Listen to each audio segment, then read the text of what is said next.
Hello, नमस्कार। मेरे पिछले वीडियो में काफ़ी लोगों ने इसको देखा।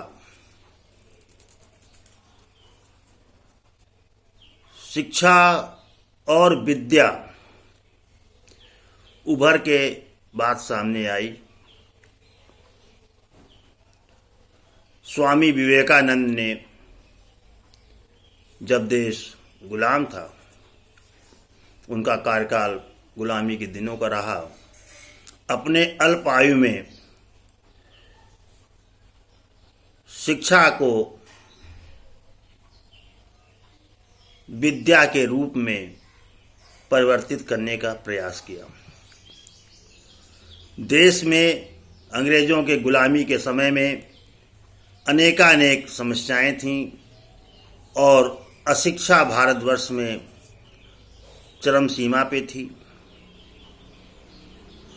अंग्रेजों का दमनकारी रवैया था। ब्रिटिश शासन यानी ब्रिटिश भारत में भारतीय जनमानस क्षुब्ध, परेशान, अशांत था। आज़ादी की लड़ाई चल रही थी।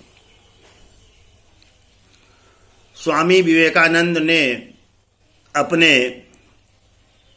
गुरु की कृपा से अल्प आयु में अपना कार्यकाल पूरा किया। उनकी आयु ज़्यादा नहीं थी और दरिद्र नारायण की सेवा का संकल्प लिया। रामकृष्ण मिशन पूरे भारत में और अंतर्राष्ट्रीय स्तर पर भी आज भी उनके प्रयासों से दरिद्र नारायण की सेवा में लगा हुआ है। रोगियों की सेवा करना, अस्पताल चलाना, शिक्षा के क्षेत्र में सुधार, उसकी व्यापकता को प्रसार करना में लगा हुआ है। स्वामी जी का कार्य निसंदेह समस्त देशभक्त वासियों के लिए अनुकरणीय है। स्वामी जी ने जो किया वो सभी अन्य महानुभावों को भी करना चाहिए। किंतु स्वामी जी ने शिक्षा और विद्या में जो अंतर किया, आधुनिक शिक्षा व्यवस्था में उसको आत्मसात इसलिए नहीं किया गया क्योंकि वामपंथी विचारधारा लागू हो गई। हम लोग अकारण ही धर्मनिरपेक्ष हो गए। हम अपने नागरिकों को पूर्णतया तैयार नहीं कर पाए थे, शिक्षित नहीं कर पाए थे और हम लोगों ने साहब धर्मनिरपेक्ष हो गए और एक अजीब सा पैटर्न चल गया। धर्मनिरपेक्ष के अलग अलग अर्थ निकाले जा सकते हैं। आज के जमाने की राजनीति में बड़ा विचित्र शब्द जोड़ दिया गया। दो ही तो शब्द हुए, एक निरपेक्ष, एक सापेक्ष। अरे नी हटा दिया जाए, सा बना दो, सापेक्ष हो गया, धर्म सापेक्ष। जब धर्म सापेक्ष हुए तो न्याय धर्म सत्य का साम्राज्य हो गया, मानवीय गुणों का विकास हो गया, शिक्षा विद्यावान हो गई, विद्या में परिवर्तित हो गई। विद्यावान बन जाइए, गुणों से युक्त। शिक्षा सदैव आदेशात्मक होती है। क्या करें और क्या ना करें इसके निर्देश जारी किए जाते हैं कि आप अमुक काम करिए, अमुक काम छोड़ दीजिए, अमुक काम करिए, अमुक काम छोड़ दीजिए। उसमें ये बताने की गुंजाइश नहीं दी जाती है कि यह काम आप, यह आदेश आपको क्यों दिया जा रहा है, आप ये काम क्यों करें, इससे आपका कौन सा हित जुड़ा हुआ है। आदेशात्मक ऊपर से थोपी हुई शिक्षा, शब्द ज्ञान करा दिया गया, फिजिक्स पढ़ा दी गई, केमिस्ट्री पढ़ा दी गई, बायोलॉजी पढ़ा दिया गया, ये कर दिया गया, पैसा खर्चा होता गया माँ बाप का। आप अब यहाँ पर देखने की जरूरत नहीं है कि आत्मसात करके किन मानवीय गुणों को आपने धारण किया। यानी कि शिक्षा आपको के अंदर गुणों का, मानवीय श्रेष्ठ मानवीय गुणों का विकास करेगी या नहीं करेगी, इसमें बड़ा डाउट है, धोखा है। बहुत शिक्षित लोग जो हैं, देखा गया कि आर्थिक अपराध के क्षेत्र में भी आगे हैं, पढ़े लिखे हैं, जटिल कानून की बारीकियों को समझते हैं, खूब ईमानदारी से सत्यनिष्ठा के साथ भ्रष्टाचार भी कर लेते हैं, उनमें भी कोई दिक्कत नहीं है। बोले साहब कलेजा होना चाहिए, हौसला होना चाहिए, काम करने का दिमाग से होता है साहब, हम तो दिमाग का कमाते हैं, दिमाग का खाते हैं, इत्यादि अनेकानेक बातें हो गई। तो कुछ लोग शिक्षित हो गए, प्रशिक्षित हो गए, आदेशात्मक शिक्षा को समझने लगे, लाभान्वित हो गए। विद्या हाशिए में चली गई।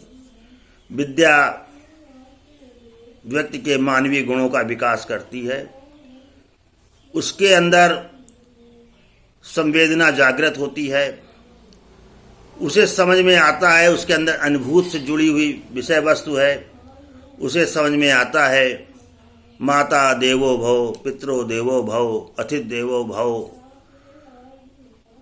हम इस संसार में, इस धरा में आए तो क्यों आए, जीवन का लक्ष्य स्पष्ट होता है तो वो विद्या में होता है।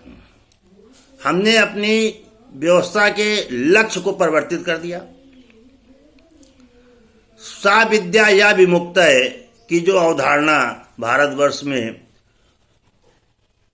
गुरुकुलों में बनाई गई थी, भारतीय सनातन चिंतन की विचारधारा थी कि जो विद्यावान होगा, श्रेष्ठ मानवीय गुणों से युक्त होगा, संपन्न होगा, वो मुक्ति का एहसास करके जीवन यापन करेगा। बोझ लाद के जिंदगी जीना भी कोई जिंदगी जीना है। पढ़ाई लिखाई आपके लिए है, आपके लिए है, आपसे है। आप ही नहीं हुए तो पढ़ाई लिखाई का क्या फायदा।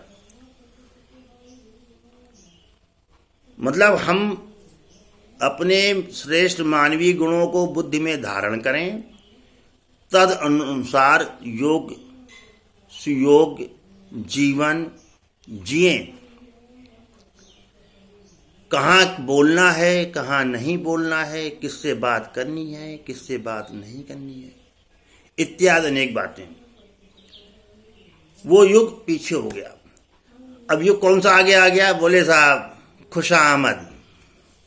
आप योग्यता हासिल नहीं कर पा रहे हो तो किसी ताकतवर योग्य व्यक्ति के पीछे, शिक्षित व्यक्ति के पीछे पड़ जाओ, उसकी खुशामद करते रहो, उससे लाभान्वित हो जाओगे। यदि आप विद्या में आपने आए तो फिर आप खुशामद कहाँ कर पाओगे? तो आपने कहने लगे तारीफ उस खुदा की जिसने जहां बनाया। यदि आप ये बोलने लगे, परमेश्वर के गुणगान करने लगे, बोले राम राम करने लगे, कृष्ण कृष्ण करने लगे, बोले लो अजीब पागल आदमी है, राम दिखाई नहीं पड़ते, कृष्ण दिखाई नहीं पड़ते, अजीब शरीरी आदमी है, इधर का रहा ना उधर का रहा, क्योंकि वो साहब उधर चला। तो शिक्षा को क्या किया? ज्ञान को दो राह में खड़ा कर दिया गया। अब जो व्यक्ति सीख रहा है वो समझ नहीं पा रहा है कि राम के नाम को लेने से फायदा है कि मोहनलाल के नाम को लेने से फायदा है। वो समझ नहीं पा रहा है, कारण कि एक लय, एक विचारधारा नहीं हुई। कुछ लोग कहते हैं भगवान होते हैं, कुछ लोग कहते हैं भगवान नहीं होते। कहते खुशामद से फायदा है, चमचागिरी करे रहो, गुणों को गुणगान करना है, किसी ने अभ्यास कर लिया तो उसको लाभ मिलेगा। गुणगान करने की आदत आप डालिए और उसके बाद गुणगान करिए, उसको खुशामद करिए, उसको खुश करिए, उससे काम लगाइए, भूल जाइए, फिर आगे बढ़ जाइए। वही तो स्वार्थ है और क्या है कि आप जो है श्रेष्ठ मानवीय गुण में धारण नहीं कर पाए। तो वो जमाना जो है प्राचीन समय का जो जमाना था, बोले साहब लक्ष्मी कहाँ निवास करने जाती है, तो बोले साहब वो व्यक्ति जो उत्साह से संपन्न हो, दीर्घ सूत्री हो, क्रिया विधिज्ञम, कार्य की विधि को जानने वाला हो, कार्य में लगा हुआ हो, बहादुर हो, मित्रता को दृढ़ता से निभाने वाला हो, ऐसे व्यक्ति के पास लक्ष्मी स्वयं निवास करने आती है। तो आप इस सिद्धांत को लेके चले तो दिक्कत आ जाएगी। क्यों? क्योंकि समाज के बहुसंख्यक समाज में जो प्रवृत्ति है, बोले साहब इसमें एक चीज तो नहीं लिखी है साहब, खुशामद पसंद, खुशामद करने वाला हो।